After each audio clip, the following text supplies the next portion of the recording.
Journée de forte émotion dans le pays ce vendredi après la disparition de l'Antonov transportant la logistique du président de la République en provenance de Béni, son chauffeur principal, des éléments de sa garde rapprochée et de membres de l'équipage y ont laissé la vie.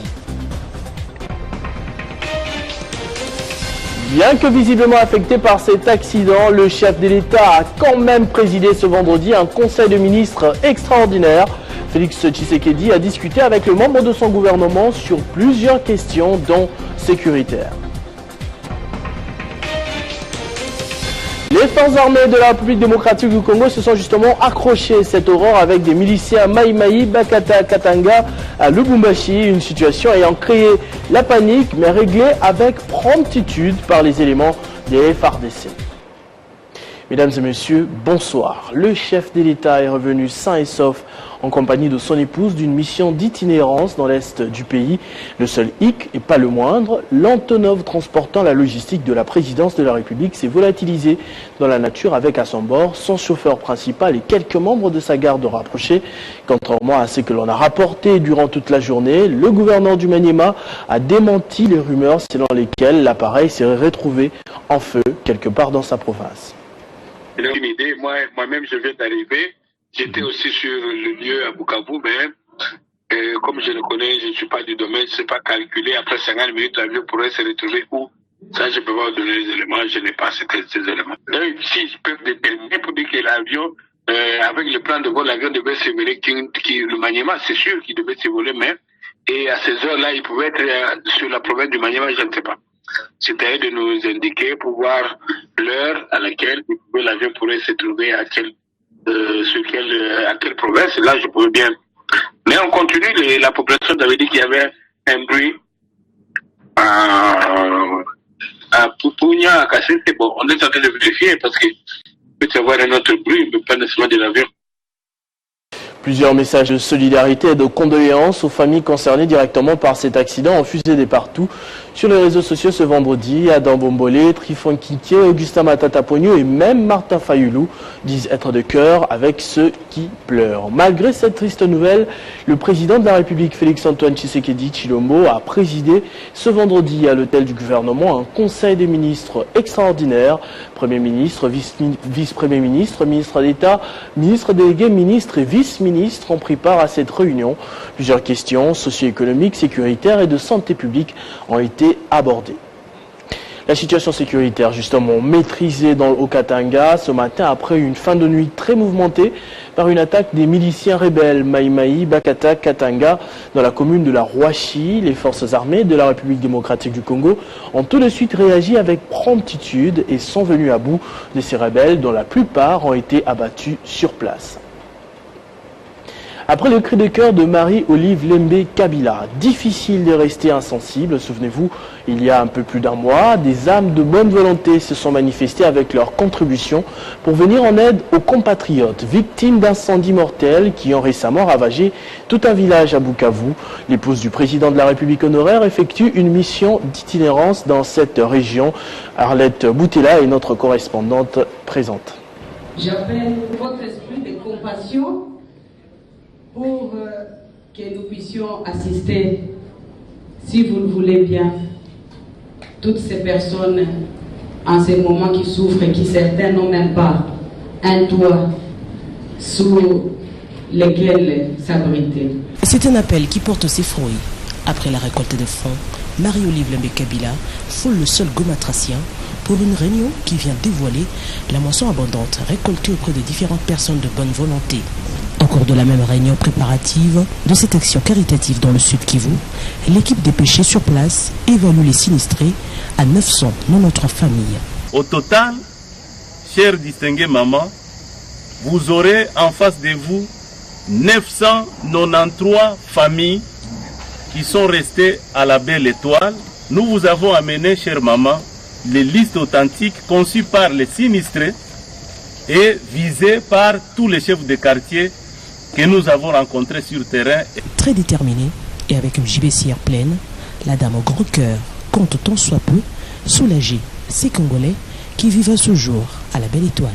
Nous avons pu mobiliser 610 000 $ de cotisations et ainsi les bénéficiaires sauront que leur panier leur est parvenu en entier, sans pour autant qu'il y ait un seul petit trou qui se soit créé et aucun centime n'en tombera.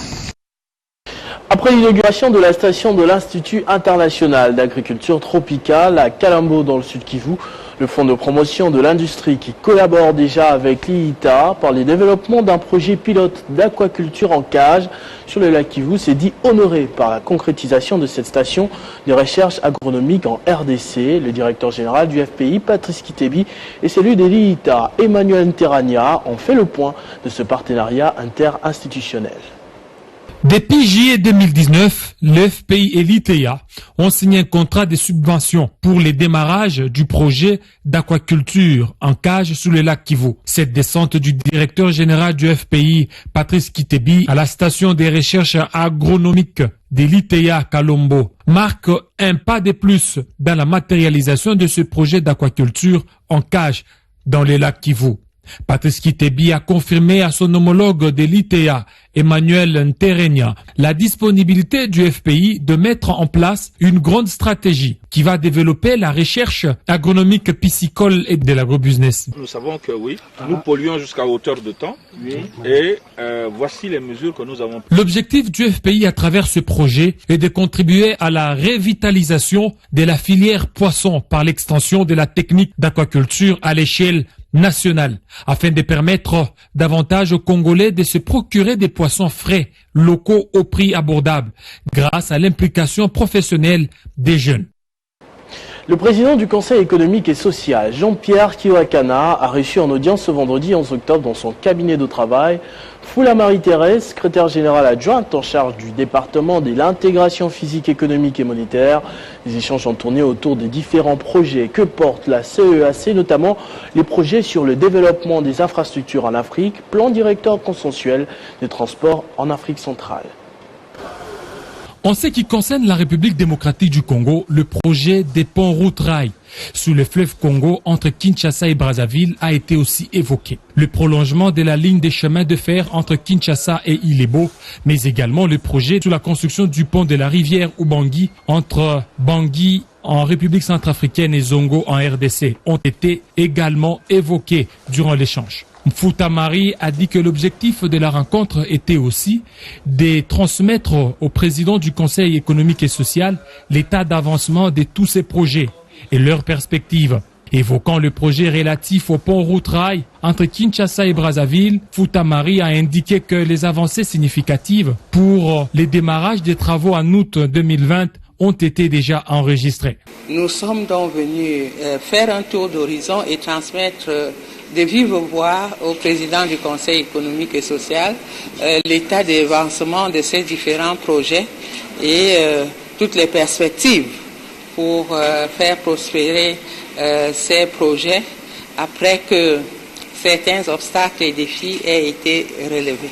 Toutefois, pour le projet du pont sous l'Ubangi, Mme Mfuta Marie affirme que les études doivent d'abord être menées pour régler certaines choses. Parlant de la construction du Conseil économique et social, Mme Mfuta Marie a indiqué que le CES doit faire les plaidoyers pour que la RDC intègre totalement dans tous ces projets de la sous-région afin de favoriser la connectivité, car sans route, le développement est difficile, a-t-elle conclu.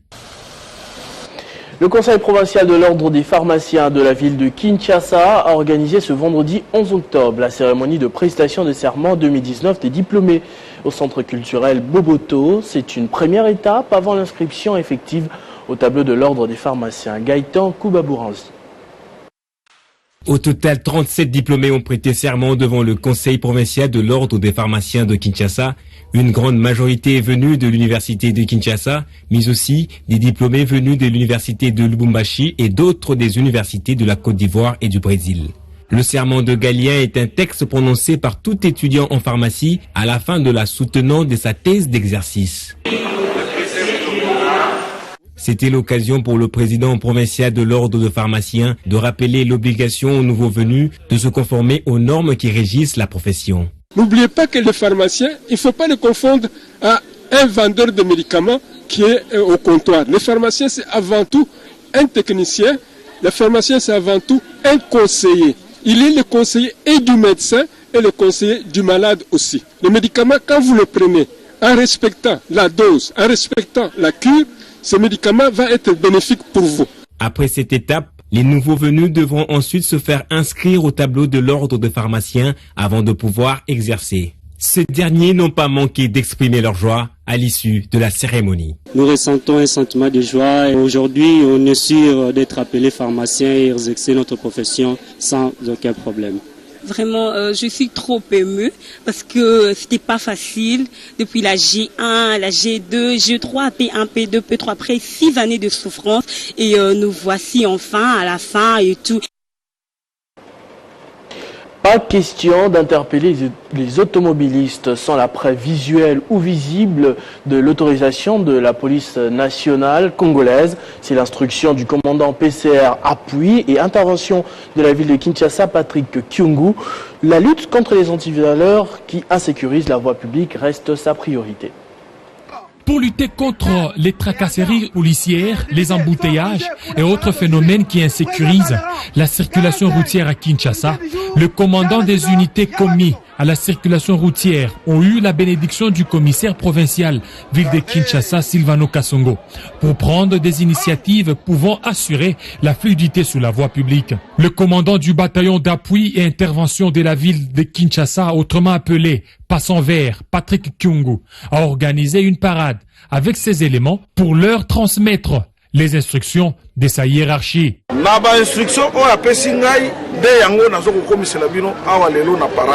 Dans son allocution, tout commence par la discipline. Soki yo policier, quel que soit grade na yo, ozokoto sate mitindo utie pa bakonzi na yo bazali kolote nde yango babengi ke policier wana ou cadre wana zanani indiscipliné. Vient le moment de parler sur les tracasseries routières, donc beaucoup de chauffeurs sont victimes. Okobima kaka boyo lati teni, obimi soki wapi obimi kaka boyo bandi ko travail non. Wana za tracasseries za désordre. À cause d'un habitant de service, et puis tant qu'on commence là, ce qui a réglementé la circulation, à mon contravention routière, à pas nabiso, jamais moutoumon côté à côté kokanga moutouka a interpellé moutouka sans cause à la preuve visible. Ainsi, tous les usagers de la route sont appelés à respecter les codes et chaque agent de circulation routière à respecter les lois du pays. Après avoir émis des bourses d'études à 30 lauréats de la dernière édition de l'examen d'État pour parfaire leurs études supérieures à l'île de Chypre et en Tunisie, le ministre provincial de l'Éducation, Jules Kabouit, s'est chargé personnellement d'accompagner les étudiants à l'aéroport de Ndjili ce vendredi pour des études prises en charge à 100% par la province de Richard Muyej.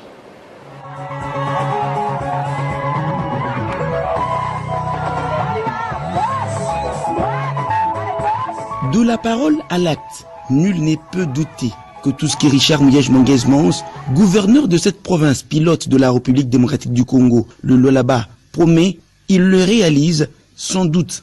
Après avoir remis 30 bourses d'études aux lauréats de l'examen d'État, édition 2018-2019, pour parfaire leurs études supérieures à l'Université de Chypre, à l'île de Chypre, et à l'Université des Sousse en Tunisie. L'heure est actuellement au départ de la première partie des lauréats, constituée de 20 étudiants. Arrivés à Kinshasa depuis le mercredi 9 octobre dernier, accompagnés de leurs parents, les lauréats ont eu à passer nuit à Sultani Hotel, dans de plus belles conditions, bien avant de se soumettre aux exigences de formalités mises en place pour remplir les conditions requises de voyage sous un œil vigilant du ministre provincial de l'Éducation, Jules Kabouit. La joie pour les bénéficiaires qui n'en croyaient pas. Je suis tellement contente, je suis tellement ravie d'avoir cette bourse. Je sens en moi vraiment un sentiment. Je suis vraiment remplie de joie. Je tiens d'abord premièrement à remercier notre gouverneur pour cette initiative, car nous sommes convaincus qu'il n'est pas seulement un visionnaire, mais aussi il est un homme réalisateur et aussi conséquent par rapport à sa vision du développement de la province. Richard Muyej Mongez-Mons n'a pas de solution, parce qu'il a trouvé des solutions. Je répète ici, il a trouvé des solutions pour sa province. À l'aéroport international d'Ndjili, les parents, tristes, sont venus assister au dernier instant de cette séparation, tandis que les boursiers, eux, sont calmes et sereins, impatients de voir leur nouveau lieu d'habitation. C'est aux environs de 23 h, heure de Kinshasa, que Le Lualaba, en effet, une province qui ne cesse d'épater depuis quelques années. Et nous recevons justement dans ce journal un des communicateurs de son gouvernorat. Il s'agit de Dadi Chiswaka. Bonsoir. Bonsoir. Nous venons de suivre avec vous, sur ce plateau, cet élément des étudiants de la province du Lualaba qui s'envolent pour la Tunisie et l'île de Chypre pour poursuivre leurs études. Mais que poursuit le gouverneur Richard Mouyej derrière tous ces actes? Quel est son objectif en fait? Je pense que dans la vision de la gouvernance de la province du Lualaba, en ce qui concerne le gouverneur Richard Mouyej, l'éducation et la santé sont des piliers extrêmement importants pour le développement aussi bien d'une province que d'une nation, d'un pays. Et c'est dans ce sens que sa vision est ancrée et porte essentiellement sur ces deux piliers, parce qu'on ne peut pas parler développement si on n'a pas la main-d'œuvre qualifiée et formée, mais également en bonne santé.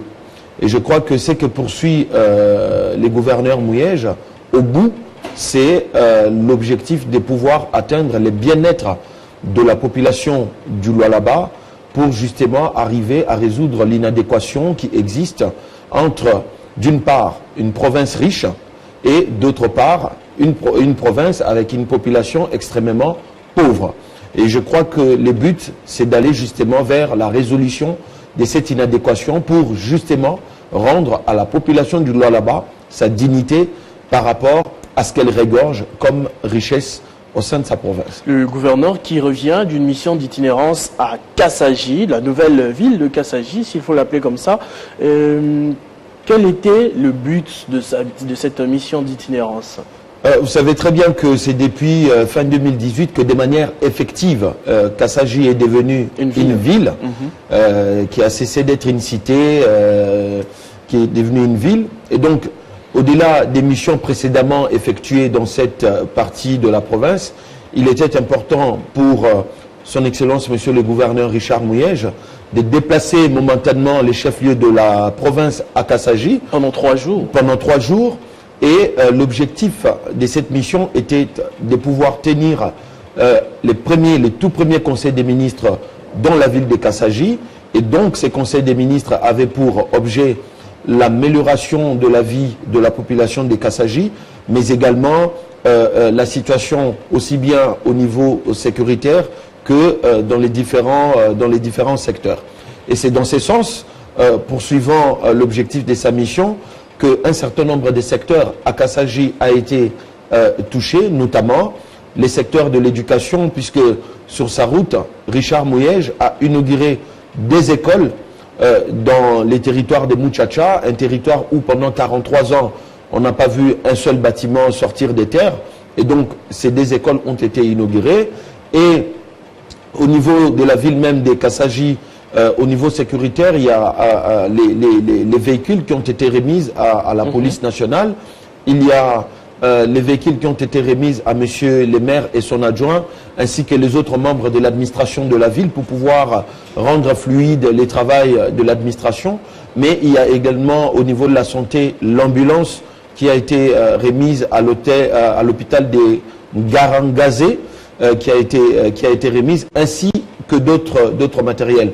Mais également au niveau de l'accès à l'information, parce que vous savez que le pouvoir public a l'obligation de pouvoir permettre l'accès à l'information à sa population. Et dans ce sens, Richard Mouyej a remis un lot important des émetteurs et des matériels qu'il faut pour pouvoir, dans les jours à venir, voir des radios commencer à émettre dans la ville de Kassaji. Merci pour toutes ces précisions. En tant que bonus, Richard Mouyej a remis plus de 300 kits des antennes pour pouvoir permettre à la population et à l'administration de pouvoir avoir accès à l'information. Tout à fait, en tant que bonus. Merci beaucoup pour toutes ces précisions. Mais parlant de l'actualité, on a évoqué cela en début de ce journal. Le Kinshasa et même tout le pays s'est réveillé triste en apprenant cette nouvelle de la disparition de l'Antonov qui transportait la logistique du président de la République. Vous qui êtes en communication avec le gouverneur de la province du Lualaba, comment a-t-il réagi après avoir appris cette nouvelle ? Bon, je voudrais ici exprimer la réaction du gouverneur en présentant les condoléances aux familles des victimes, mais également au président de la République qui perd des collaborateurs proches. C'est ici les lieux pour moi d'adresser les messages des condoléances au nom de la population du Lualaba et à travers elle, au nom de son Excellence, Monsieur le gouverneur de la province du Lualaba, qui est attristé par la nouvelle, mais ainsi que de l'espace gouvernemental du Lualaba tout entier. Merci beaucoup Dadji Chiswaka. Et justement, nous venons de l'apprendre, ça vient d'arriver. Le président de la République, j'ai les sous mes yeux honoraires, Joseph Kabila, autorité morale du Front commun pour le Congo, a adressé lui aussi ce matin au président de la République, Joseph Félix-Antoine Tshisekedi, et aux proches des victimes du crash de l'Antonov des forces aériennes congolaises en provenance de Goma, qui a achevé son vol, comme on l'a dit tout à l'heure, dans une localité de l'arrière-pays. Ses condoléances les plus attristées, ainsi que toute sa compassion. Les messages relayés par le coordonnateur du FCC, le professeur Némi Moulania.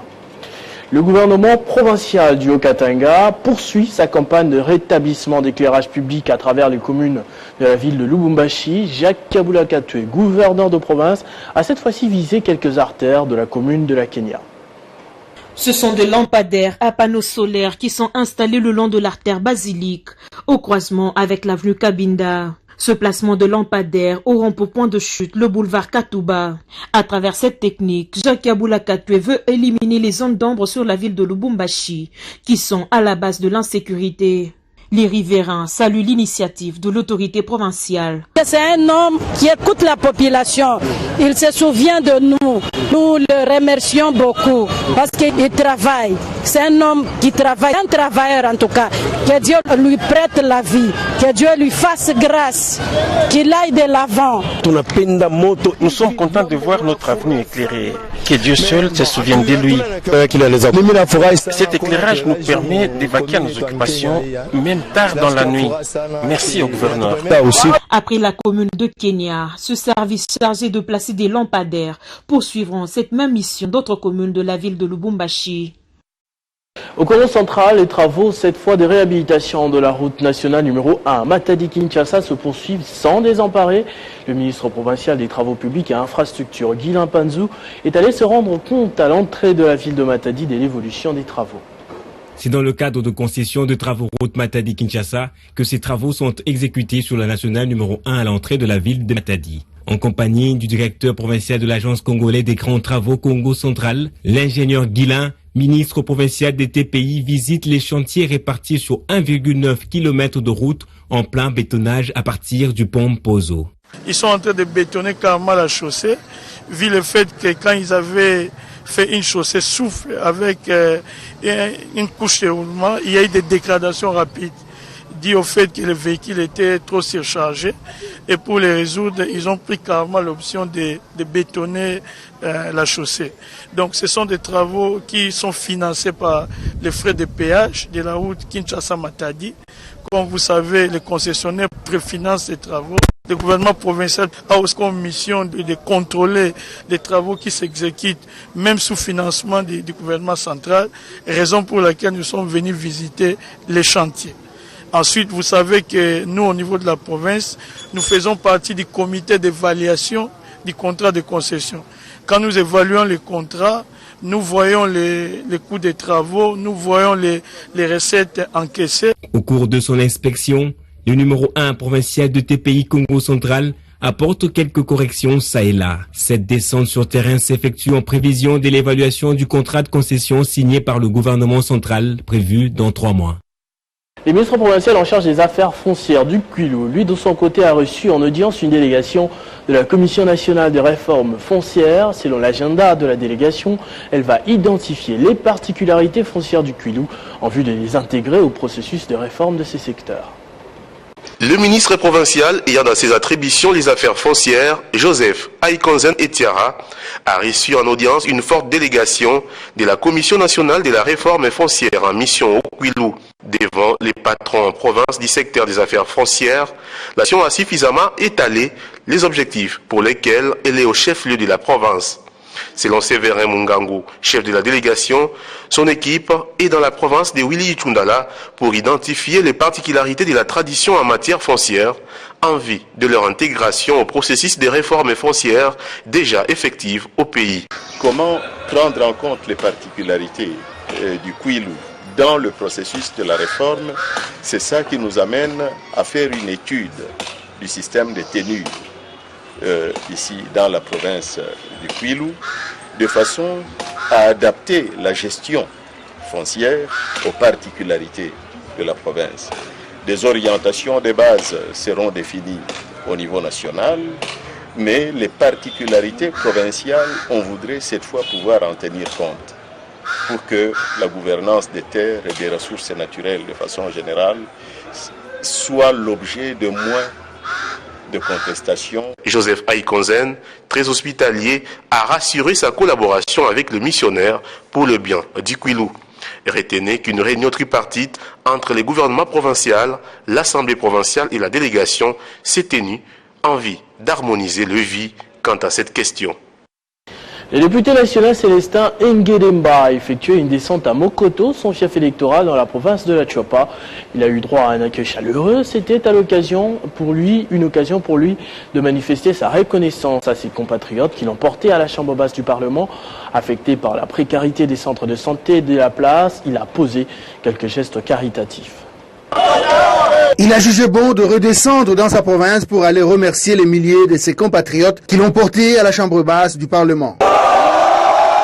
La première étape était l'aéroport de Bouende, la capitale provinciale de la Chuapa. Le député national Célestin Engelemba a eu droit à un accueil chaleureux. Après Bouende, il a parcouru plus de 200 km pour arriver à Mokoto, son fief électoral. Ici, il a été reçu comme un véritable fils du terroir. Une foule sans précédent. Aucun habitant n'a voulu rater l'occasion de rencontrer le tout premier élu du territoire depuis les législatives de 2006. Tout a bougé à Mokoto avec l'arrivée de son leader, Célestin Engelemba. Touché par la précarité qui frappe l'hôpital de référence et centre de santé du coin où les femmes accouchent à même le sol, le député national Célestin a apporté partout des matelas. Il a par la suite rassemblé tout le monde au bureau du territoire pour un meeting populaire. Il a remercié chacun de l'avoir voté massivement.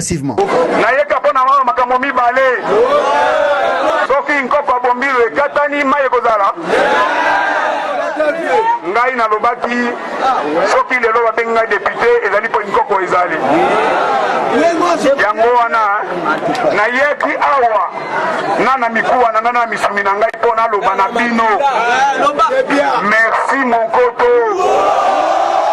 Célestin Engelemba a promis de peser de tout son poids sur l'exécutif national et provincial pour la construction des infrastructures de base et l'amélioration des conditions de vie de la population. Mais avant cela, il a promis d'intervenir tant soit peu pour soulager la souffrance de la population sur fonds propres. Ce journal est terminé, je vous en rappelle tout de suite les principaux titres. Journée de forte émotion dans le pays ce vendredi après la disparition de l'Antonov transportant la logistique du président de la République en provenance de Goma. Son chauffeur principal, des éléments de sa garde rapprochés et des membres de l'équipage y ont laissé la vie. Joseph Kabila a adressé un message de condoléances au chef de l'État. Bien que visiblement affecté par cet incident, le chef de l'État a quand même présidé ce vendredi un conseil de ministres extraordinaire. Félix Tshisekedi a discuté avec les membres du gouvernement sur plusieurs questions, dont sécuritaires. Les forces armées de la République démocratique du Congo se sont crochées cette aurore avec des miliciens Maïmaï, Bakata, Katanga à Lubumbashi. Une situation ayant créé la panique, mais réglée avec promptitude par les FARDC. À tous et à toutes, merci de votre attention soutenue. Restez fidèles.